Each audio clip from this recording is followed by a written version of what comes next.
তবে একটা কথা বলি, এতে রাজ্য সরকার নিজের কবর নিজে খুঁড়ছে। এইসব অর্ডার কপি গুলোকে আমরা তুলছি, আমরা একত্রিত করছি, এগুলোকে আমরা স্টাডি করছি, প্রয়োজনে 21শে জুলাইকে নিয়েও আমরা মামলা করব বলে রাখছি। তখন 13 জন মারা গিয়েছিল, এটা মাথায় রাখতে হবে। 21শে জুলাই 13 জন মারা গিয়েছিল, তারপর ওখানে করার রাইট শোষণ করবে, এটাই মুখ বুঝে সহ্য করতে হবে। আমরা যখন এর প্রতিবাদ করছি, মানুষকে যখন ঘর থেকে বাইরে আসতে বলছি, আরে তোমার অধিকার এটা, এটা তুমি পাচ্ছ না, যখন বলছি মানুষের চোখ খুলছে, গরিব হিন্দু মুসলমান দলিত আদিবাসী নির্বিশেষে মানুষ বুঝছে যে না, সত্যি তো আমাদের সাথে কে নাটক করছে। যখন এদের নাটক ধরে ফেলছে, সরকারের কষ্ট হচ্ছে, ওই জন্য আমাদেরকে ঘরে ঢুকিয়ে দেওয়ার চেষ্টা হচ্ছে।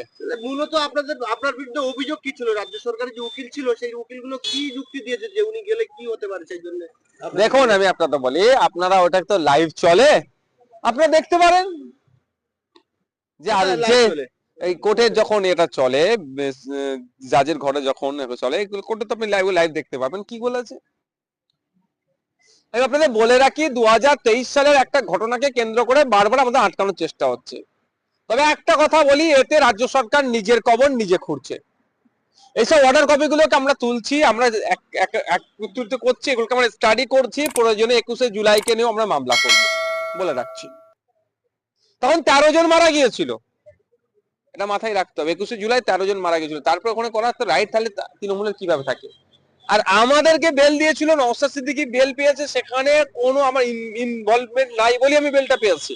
ওই যে ঘটনা ঘটেছিল, বরঞ্চ আমাদের শান্তিপূর্ণ অবস্থান বিক্ষোভে পুলিশ লাঠিচার্জ করেছে, এটা মাথায় রাখ। এই যেগুলো রাজ্য সরকার যা করছে, হয়তো ভাবছো নওশাদকে আটকে দিলে খুব ঠিক ঠিক করে আসছে, আরে দাঁড়াও, এই তো সবে শুরু হয়েছে, অনেক বাকি। আমাকে যে অস্ত্রে ঘায়েল করার চেষ্টা করছে, সেই অস্ত্রটাকে ঘুরিয়ে দেবো তৃণমূল কংগ্রেসের দিকে 21শে জুলাইয়ের দিকে, সেই অস্ত্রেতে ওদেরকে ঘায়েল করবো।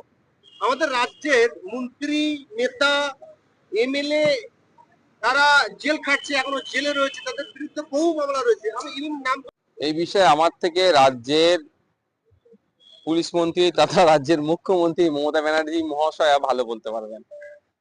তিনি তার উকিল তথা অ্যাডভোকেট জেনারেলকে দিয়ে বারবার সওয়াল করিয়েছে যে নওশাদ সিদ্দিকীরা যে কোনো ইনডোরে করুক সেখানে আসতে পারবে, আউটডোরে করলে এই 20 জনের নামে লিস্ট দিয়েছে, এর আসতে পারবে না, মানে আটকানো।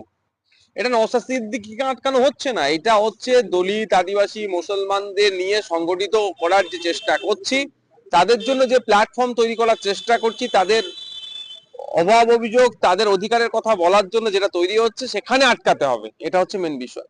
পশ্চিমবাংলার বঞ্চিত সমাজের মানুষরা বুঝুক, তাদের আওকাত বুঝিয়ে দিচ্ছে মমতা ব্যানার্জি কলে কলে কৌশলে, যে তোমাদের জন্য অন্য কেউ বলতে পারবে না, আমরা যতটুকু বলবো অতটুকুই।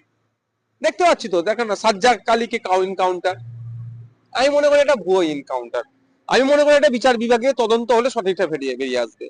তার কয়েকদিন পরেই কুচবিহারে দেখুন, যে বাড়িতে ঢুকে এমন মেরেছে মহিলাকে, বয়স্ক মহিলা ছিলেন উনি, প্রায় বয়স 50-55 বছর, মারের চোটে মেরে ফেলেছে, পিটিয়ে মেরেছে মুসলমান মহিলাকে একজনকে।